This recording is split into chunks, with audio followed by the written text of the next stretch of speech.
Welcome to Recently on Reddit, a tiny Black Panther production. Here we explore some eye-catching posts from a number of popular subreddits. This is sort of an intro to Reddit because, trust me, there's a lot more waiting out there to be discovered. If you enjoyed today's video, please consider liking, commenting, and subscribing. Did you know that a cat's learning style is about the same as a 2 to 3-year-old child? That's why they seem so smart and so helpless all at the same time. That's today's somewhat useless and unrelated fact. With that out of the way, let's get started. And our /MaliciousCompliance posted by quite the opposite. Karen, the building manager, probably regrets her boarding. I live in a housing cooperative. I have no idea if there's something equivalent in other countries, but I live in Norway. It's essentially where you own your own apartment, but the cooperative owns the building and the land. If you're going to make changes to the building, you'll have to apply for a permit. Otherwise, it's generally do as you please, as long as you don't bother your neighbors.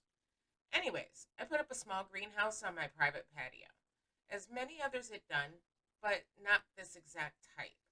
This was an aluminum construction, not a frame with a loose plastic cover kind. The building manager, who is best described as a triple Karen, threw a fit. She actually watched me spending 3 days assembling the greenhouse. Then the next day, she called me and threw a fit. Not because I put up a greenhouse, but because I had used screws to fasten it to the patio for stability. Apparently, I was not allowed to use screws on the floorboards as this was considered changes to the building in her mind.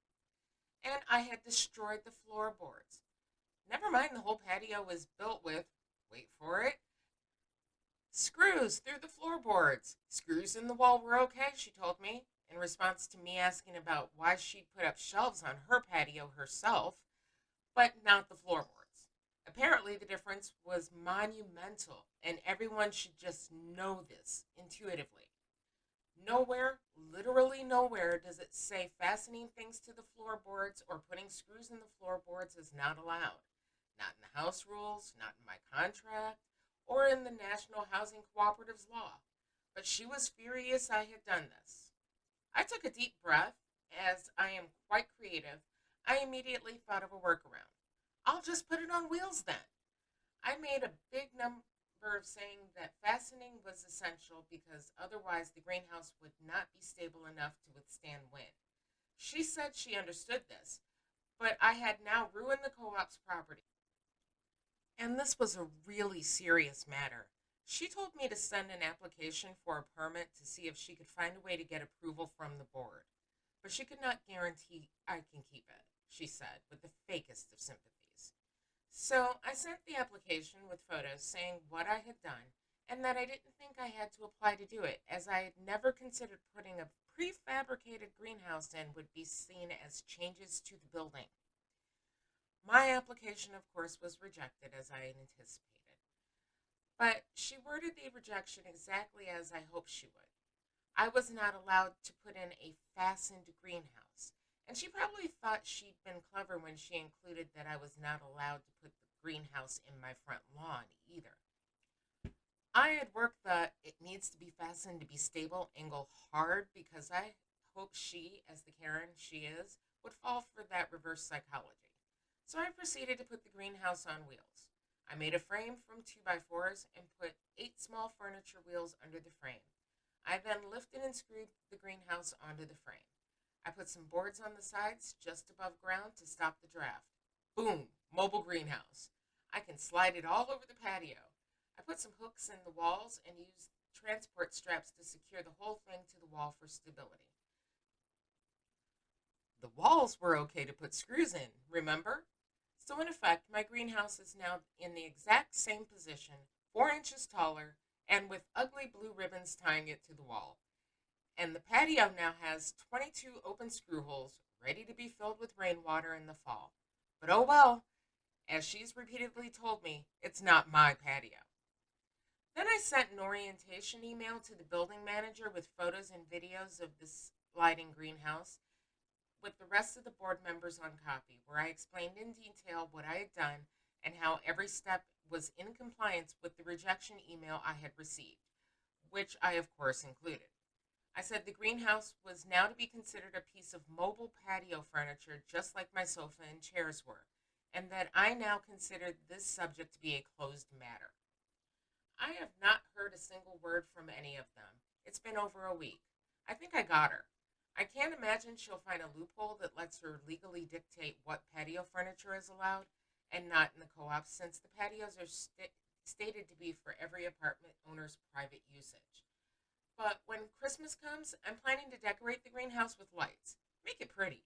Because every time Karen steps out her front door, she has to face my patio where she is looking straight at my greenhouse. The least I can do is make it pretty for her, right? Edit. Thanks for the awards and upvotes. I'm humbly appreciative.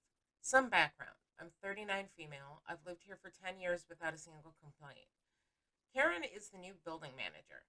Being the Karen she is, which means highly narcissistic female, she is using my greenhouse as a way to establish her newfound authority. Make an example. I didn't get her permission, so the greenhouse has got to go. It's not about the holes.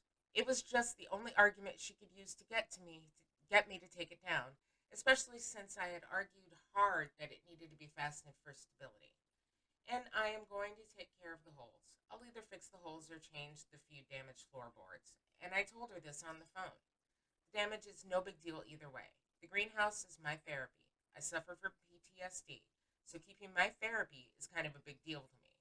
Not trying to get sympathy, just saying why I decided to fight her on it. And you know what? You shouldn't even have to explain that. You pay for that place. You should be able to put a greenhouse on the patio, for goodness sakes. From r/pettyrevenge, posted by Occasional-Mermaid. Keep reporting us because you set your tent up too close, and you're going to have a bad night. Every summer from May until the end of September, my family, hubby, kid, and me, and two other families, one with two kids and one with no kids, go camping about every other weekend or so. We always have a great time together. We camp close to the river so kids can swim and the guys can fish. There are small rapids close by that we walk down to and float back to camp during the day. At night, we build a bonfire, and the adults sit around talking and having a few drinks while the kids pile up in a tent to hang out or go exploring close by with flashlights to see what is out at night. We always put our tents close together, but as far away from the edges of the site as possible so we can have some privacy and don't disturb the other campers. The campground rules state that quiet time runs from 10 p.m. to 6 a.m. We have been going on these trips for several years and never had any problems or issues with other campers or campground staff.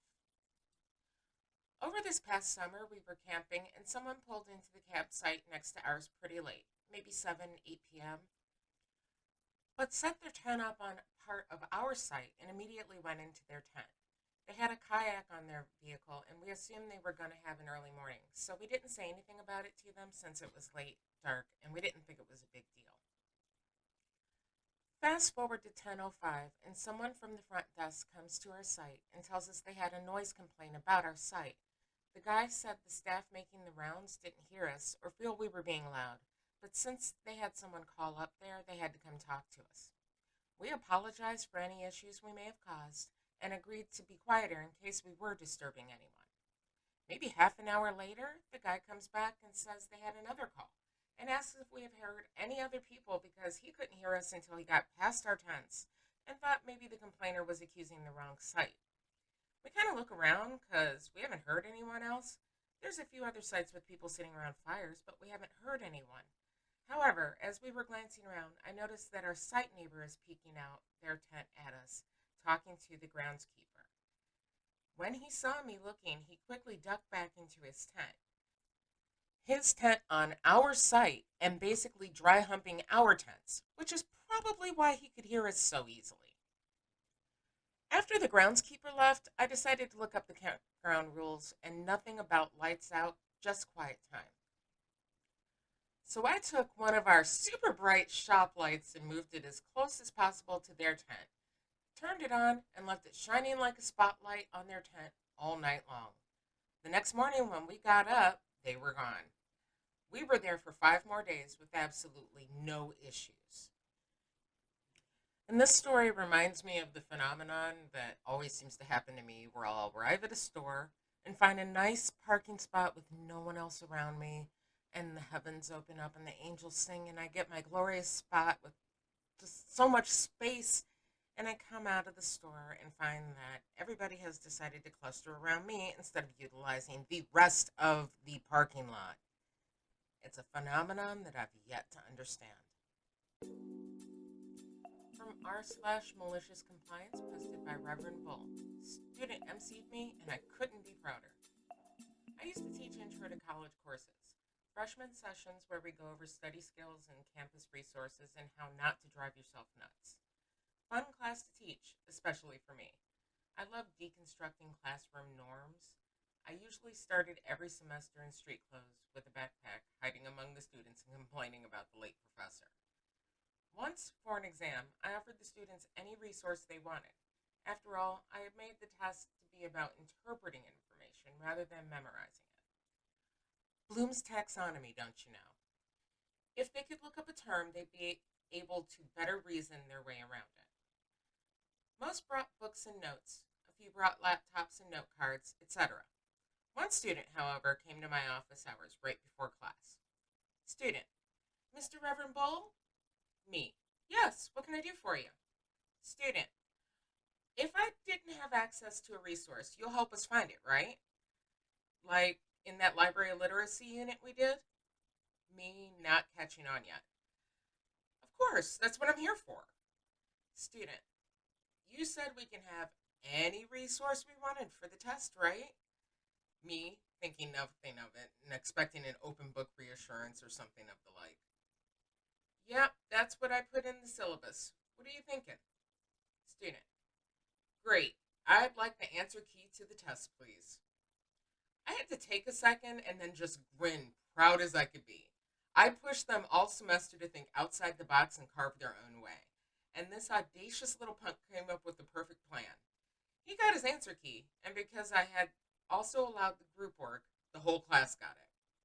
Luckily, most of the test was measured on rubrics, e.g., short answers, responses, as opposed to multiple choice, so they still had to come up with a way to phrase it in their own words. And while that kid was smart, I have to say I think he missed a trick. He should have chosen the professor as his study tool.